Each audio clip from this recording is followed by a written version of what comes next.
July 30th, 2025, roof leak inspection. Just left another one with pipe boots, 3 pipe boots with a very similar issue with the nails down here coming loose. But this one is a bit unique because there is a bathroom fan, exhaust fan, vented out through this right on top of the flashing flange of the pipe boot here. So the other thing I noticed is right over here, there's a real soft spot. So you got a bit of a soft spot right below this, contributing to these, or these are contributing to that rotten spot. Rafter right here, hold my weight. There's another real soft spot right here. If I step here, it'd probably break through. See if I can show you with the phone planted so you can see it move. If I push some weight on that, it's gonna go right down. This here will cause a divot between and rotten wood between the rafters. It wouldn't jump over like that. There's something going on over there, but when I was inside with this homeowner looking, there's a wall right here. These typically shrink down in the attic to a 2-inch pipe or so, 1.5-inch cast, and they go through the wall. At that wall this way is the kitchen with some cabinets, and they can't see any damage.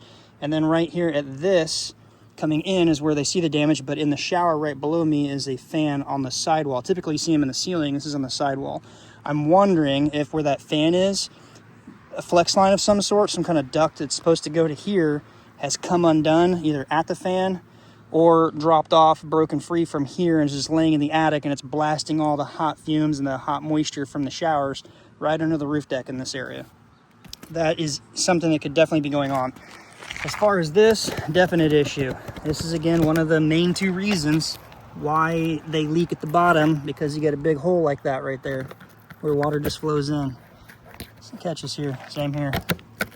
Big hole right there, nail catches, funnels it right in.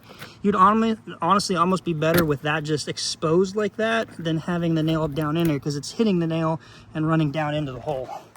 You don't ever want to actually stack flashing flanges like this. It can be done, but it's just really not ideal. It wouldn't take anything to move this over right here. So what needs to happen for repair, if you're not going to replace the entire roof, is flat bar the shingles out of this entire area. From right here in this spot down below these, you've now got to go down to good wood. It's definitely rotten through here. There's a chance that the bottom sheet of wood might be all right. It feels solid.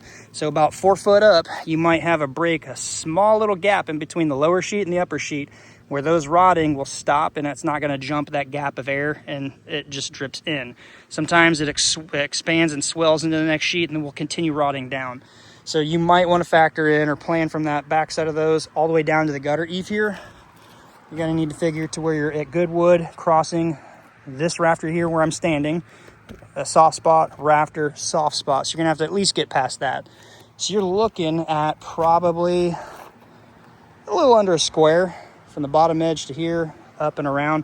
By the way, those that don't know a square, it's a square shape on the house, 10 foot up, 10 foot over. It's 100 square feet.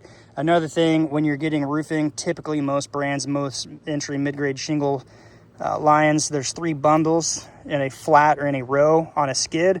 That's a square. Each one does 33.3 square feet roughly, or it averages out to be 100 square feet. So we just use a term called square. So if it was 10 foot up from the bottom and 10 foot wide, that's 3 bundles of shingles, if it's 3 bundles to a square.